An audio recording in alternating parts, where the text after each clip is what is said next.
आज कांग्रेस बीजेपी की आपको कहानी सुनाते हैं।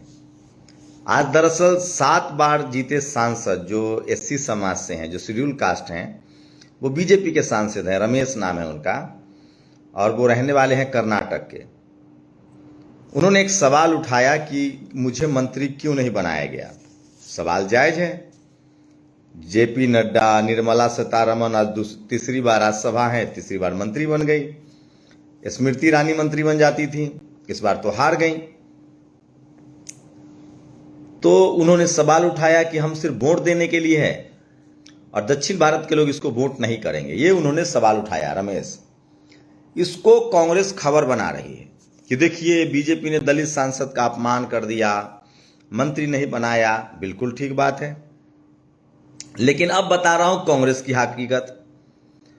आर सुरेश जो 8वीं बार सांसद बने हैं, वो कांग्रेस के नेता हैं, केरल से जीते हैं, 8वीं बार सांसद बने हैं। अब बताइए, उनको ओम बिरला के खिलाफ जब चुनाव लड़ना था तो ओम बिरला के खिलाफ खड़ा कर दिया। आज जब विपक्ष का नेता बनना था तो राहुल गांधी बन गए। अब समझ रहे हैं? कांग्रेस जब बुरे वक्त में आई तो एससी समाज के खड़गे जी को अध्यक्ष बना दिया। आज डॉक्टर उदित राज ने कहा है कि एक भी देश में दलित नेता नहीं है जिसकी कांग्रेस बीजेपी, तो कांग्रेस में तो कांग्रेस के बारे में ही बोलेंगे जो कुछ देने की स्थिति में हो।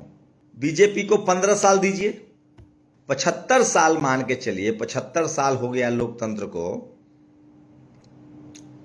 75 साल में अब आपको हकीकत बता रहा हूं। आईआईटी, अभी खबर चल रही है, खूब सोशल मीडिया पर वायरल है कि जितने आईआईएम है, Indian institute of management, 7-8 IIM है, उसमें एससी एसटी ओबीसी के 1 दर्जन प्रोफेसर नहीं है। ये तो मैं एक बात बता रहा हूं। अब बताइए, ये आईआईएम आज तो बना नहीं बीजेपी के दौर में, तो रिजर्वेशन क्यों नहीं लागू हुआ? कांग्रेस क्या कर रही थी? तो मैं बार बार कह रहा हूं, ये दोनों भाई हैं, नागनाथ सांपनाथ, और ये दोनों भाई एक दूसरे को बारी बारी से चोर कहते हैं।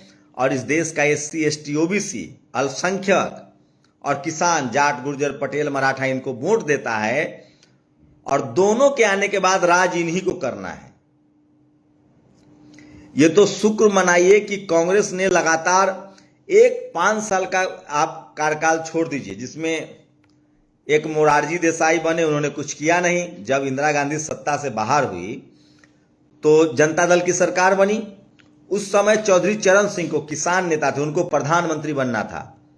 साजिश की गई, उनसे भी बड़ी साजिश। बाबू जगजीवन, 3 लोग उस समय, 2 लोग प्रधानमंत्री के उम्मीदवार थे, बाबू जगजीवन राम और चौधरी चरण सिंह, और वोटिंग हुई।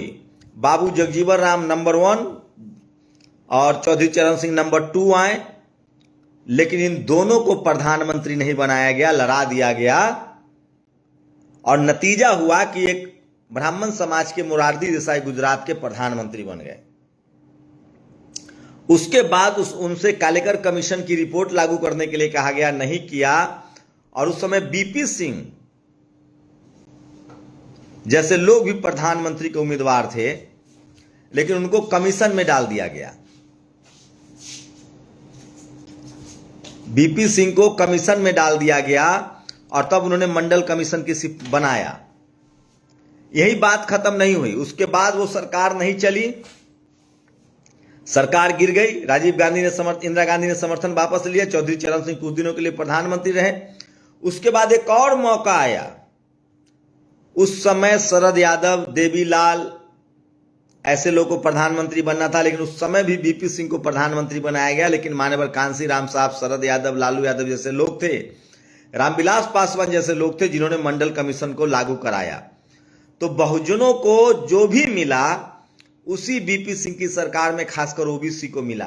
उसके बाद ये बीजेपी कांग्रेस बीजेपी, आप देखिए, मैं आपको बता रहा हूं, यूपी में मायावती जी ने शानदार काम किया, अखिलेश जी ने भी काम किया, दोनों में काम का भी कंपटीशन रहा। बहुजन आंदोलन को छोड़ भी दे तो बिहार में नीतीश कुमार, लालू यादव की सरकार ने खूब काम किया। उसके बाद कहीं सोशल जस्टिस की लड़ाई देखिए, राजस्थान, मध्य प्रदेश, छत्तीसगढ़ कांग्रेस, बीजेपी कांग्रेस, कहीं कोई एससी एसटी ओबीसी का आंदोलन नहीं चल रहा है। अब जब राजनीतिक भागीदारी मिल रही, मैं इसीलिए कह रहा हूं कि इस देश में जब तक एससी एसटी ओबीसी के लोग, किसान समाज के लोग, अल्पसंख्यक समाज के लोग नहीं समझेंगे, आप पछताते रहेंगे। और ये खेल में माहिर कौन है? सवर्ण। सोचिए, पिछले 10 साल में टीवी अखबार बीजेपी के साथ थी, तो जो सवर्ण पत्रकार उसमें सेट, जैसे रवीश कुमार को एनडीटीवी से बाहर करवा दिया मोदी जी ने, क्योंकि ये कांग्रेसी हैं। अजीत अंजुम कांग्रेसी, अभिसार शर्मा कांग्रेसी, पुन प्रसून वाजपेयी बीच वाला, न बीजेपी न कांग्रेसी। तो जितने कांग्रेस माइंडेड पत्रकार थे उनको सबको बाहर आया, तो सोशल मीडिया पर उन्होंने कांग्रेस कांग्रेस कांग्रेस करना कर दिया। इनसे पूछिए कि एक बार एससी एसटी ओबीसी के अधिकार पर वीडियो बना दो,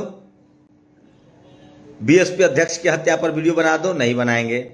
इनसे कहिए कि जाति जनगणना के पक्ष में एक वीडियो बना दो, नहीं बनाएंगे। इनसे कहिए कि ओबीसी रिजर्वेशन पर रोक लग गई 65% पर बिहार में, वीडियो बना दो, नहीं बनाएंगे।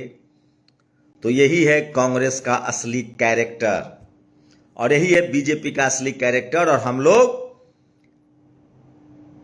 एक बार कांग्रेस बीजेपी को चोर कहती है, एक बार बीजेपी कांग्रेस को चोर कहती है, और ये दोनों बारी बारी से मलाई खाते हैं। और 90% एससी एसटी ओबीसी अल्पसंख्यक समाज सिर्फ ताली बजाता है। कभी मोदी जी को लाना है, कभी राहुल जी को लाना है, कभी मनमोहन सिंह को, मतलब हद है भाई साहब ये स्थिति। और सोचिए, कांग्रेस की तो ये स्थिति थी, कांग्रेस की ये स्थिति थी कि कांग्रेस पॉलिटिकल डाइवर्सिटी भी नहीं देती थी। पूरे देश में सारे सड़कें राजीव गांधी, इंदिरा गांधी और संजय गांधी के नाम पर, सारे अस्पताल, सारे सड़क, सारे एयरपोर्ट। जब राज्यसभा में लाना हो तो राजीव शुक्ला, सचिन तेंदुलकर, रेखा, नरेंद्र मोदी जी ने इस खेल को बदल दिया। लेकिन वो सिर्फ राजनीति में सिंबॉलिक प्रेजेंटेशन दे रहे हैं। जब तक इस देश के एससी एसटी ओबीसी को मीडिया, जुडिशियरी, टीवी में आपका एंकर ना होगा, रिपोर्टर ना होगा, आपको खाली चूंकि व्यूज के लिए गेस्ट बुलाया जाता है कि दलित नेता को बुला लो, दलित एक्टिविस्ट को बुला लो उनसे, ताकि उनके लोग देखें, तो आपका वहां भी इस्तेमाल हो रहा है। तो या तो पैसा लीजिए आप जाने से पहले कि हमको 1 लाख रुपया दो, 10,000 15,000 दो, तब जाऊंगा तुम्हारे चैनल पर। मुफ्त में मत जाइए। और जब हम लोगों ने सोशल मीडिया बना के बहुजनों को सचेत किया कि मत देखिए टीवी, तो सारे राइट विंग और लेफ्ट विंग सोशल मीडिया पर है, अब आप उन्हीं को देख रहे हैं। अरे भैया, कांग्रेसी होना बहुजन होना नहीं है। अब बीजेपी वाला हो जाना बहुजन के खिलाफ भी नहीं है। तो जो एससी एसटी ओबीसी किसान कम्युनिटी के लोग होंगे किसी पार्टी में, वही कर सकते हैं। लेकिन जिसके हाथ में कमांड है, कांग्रेस और बीजेपी की कमांड, कांग्रेस और बीजेपी की जो कमांड है वो सवर्ण लीडरशिप में के हाथ में है। और राहुल गांधी छुपे संघी है और बीजेपी खुलेआम संघी है। मैं सबूत दे दूंगा। चुनाव के दौरान राहुल गांधी ने संविधान, आरक्षण, जाति जनगणना के मुद्दे किए, जनता ने वोट भी दिया। और जैसे ही चुनाव जीत गए, ये आदमी संसद में हिंदू मुस्लिम करने लगा। तो सोचिए कि राहुल गांधी को जब चुनाव लड़ाना था ओम बिरला के खिलाफ, तो दलित समाज के 8 बार के सांसद मिला, लेकिन उनको लीडर ऑफ अपोजिशन, जो प्रधानमंत्री से ठीक नीचे होता है, वो नहीं बना सकते हैं, वो राहुल गांधी बनेंगे। तो leader of opposition Rahul Gandhi बनेंगे, चुनाव दलित लड़ेगा, अध्यक्ष दलित होगा, मलाई राहुल गांधी खाएंगे। तो नागनाथ और सांपनाथ यही हकीकत है। और ये बोलने के लिए हिम्मत चाहिए। और ये कोई सच्चा अम्बेडकराइट, फूले पेरियार अम्बेडकर, जगदेव बाबू, राम स्वरूप वर्मा को मानने वाले ही बोलेंगे। और सोचिए, मैं फिर कह रहा हूं, कांग्रेस की स्ट्रेटजी होती है कि दलित, पिछड़ा, आदिवासी, किसान, अल्पसंख्यक, मुस्लिम इतना पीटे ताकि वो हमारे पास आ जाए। और बीजेपी की स्ट्रेटजी होती है, तो जब तक इस देश के दलित, पिछड़े, आदिवासी, किसान, अल्पसंख्यक, बहुजन समाज के लोग इन लोगों से सावधान नहीं रहेंगे, तब तक आपको भागीदारी चाहिए मीडिया में, जुडिशियरी में।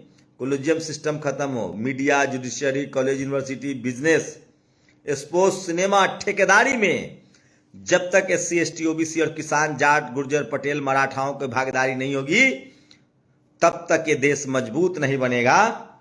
तब तक हम फिर से विश्वगुरु नहीं बन सकते हैं जब तक इस देश के 90% लोगों को बराबरी का मौका नहीं मिलेगा।